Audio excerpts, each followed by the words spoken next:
Alright, good morning people of YouTube. So this time we are back with a deck profile for Magna Imperial.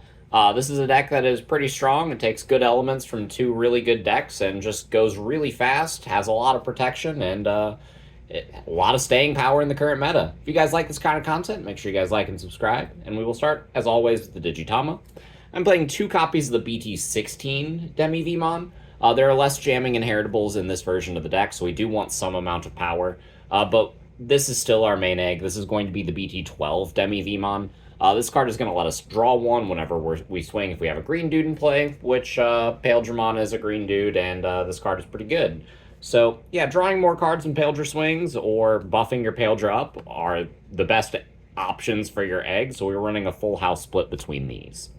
So for the rookies, we got the 4 copies of the Promo Vmon.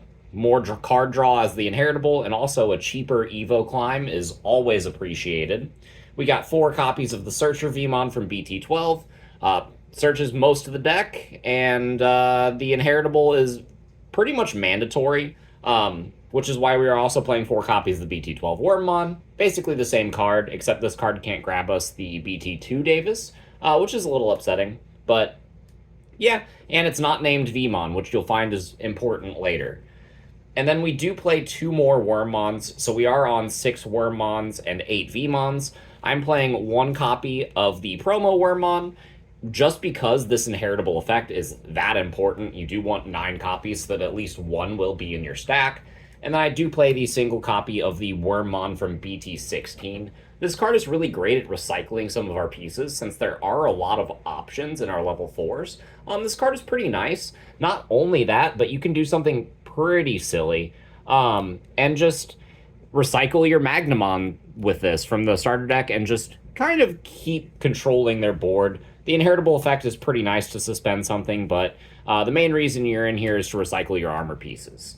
So for the level 4s, we got the 4 copies of the Stingmon from the BT12. You could drop one of these for the starter deck Stingmon that reduces its play cost, but I really like the memory gain, especially since we are playing some armors. If we are forced to make an awkward evolution, we are losing a memory somewhere. So this card being a 4 of to help make up for that is pretty nice. The piercing is fine, but the main reason you're in here is to gain memory back whenever you're evoing. Same reason with this XVmon here, but this one gives us jamming, which is much better.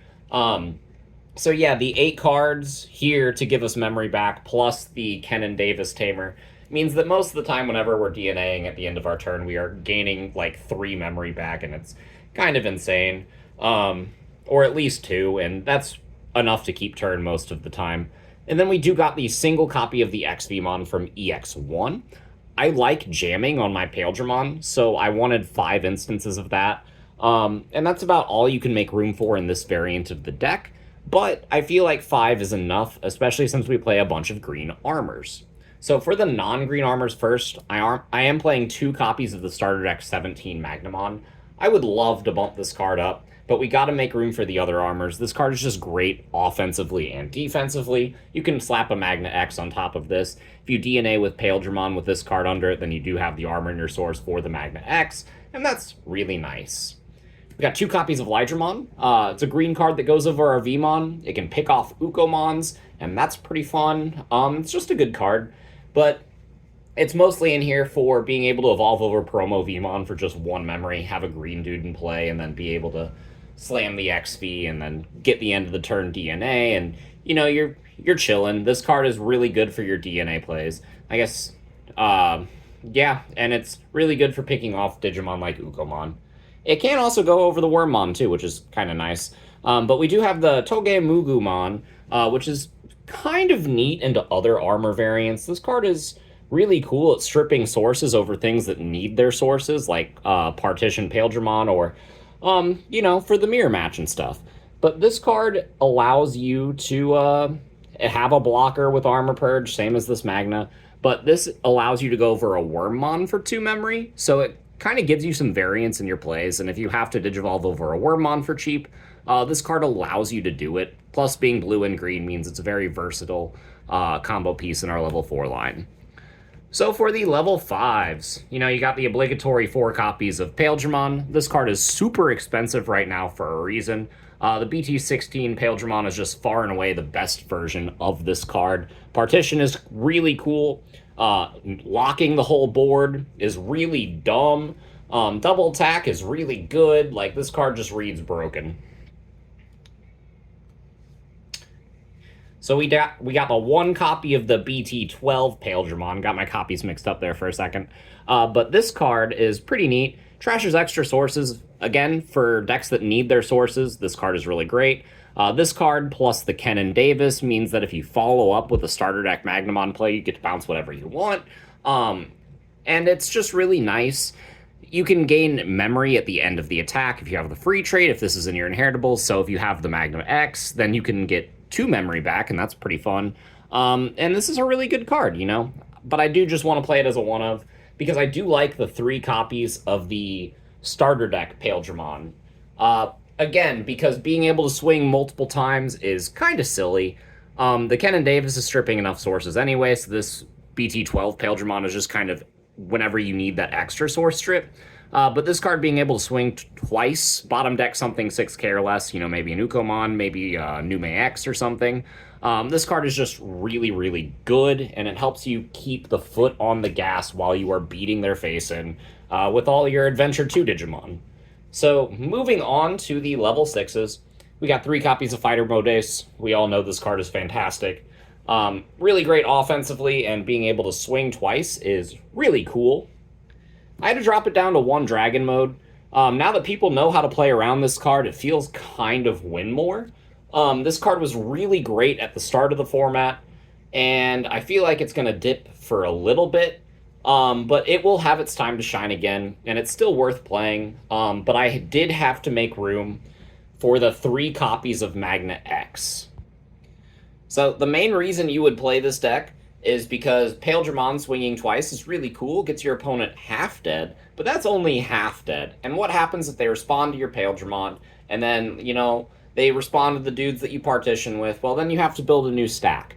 Well, if you put a Magnamon X on top of a Imperialdramon that DNA'd over an armor, you have the armor source in your sources for this card to get all of its immunity effects, which means they have to try really hard to get around this. And if they do that, then you can trigger partition on your own terms.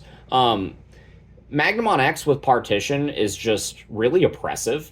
It means that your opponent can't play the game the way they want to until they deal with it, and it's hard to deal with. And your Imperialdramon already took half of their life, so this card being able to chip the rest of it in the following turns is pretty easy.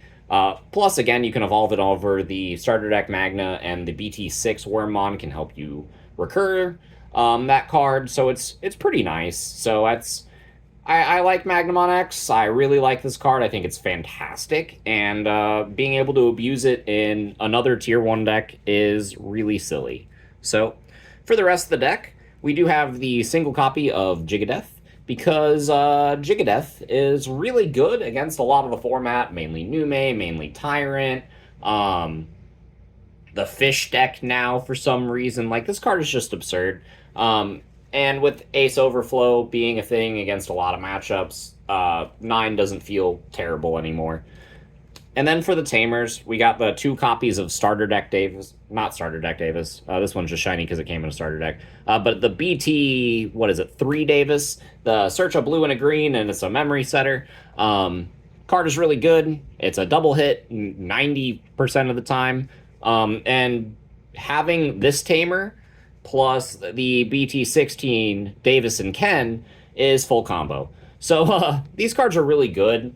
Having the Tamers in play is really fantastic. Having just the Davis and Ken and a promo Vmon in the back with the end of turn DNA rookie in your hand is also really good. That's full combo. I often call Davis and Ken the 1.5 card combo for the deck, because you just need Davis and Ken plus something else in order to just completely go off on your opponent. And yeah, these Tamers kind of help the deck start at a point where it can function. But yeah, that's the Magna Imperial list in less than 10 minutes. We hope you all enjoyed, and we will see you all in the next video. Bye, everyone.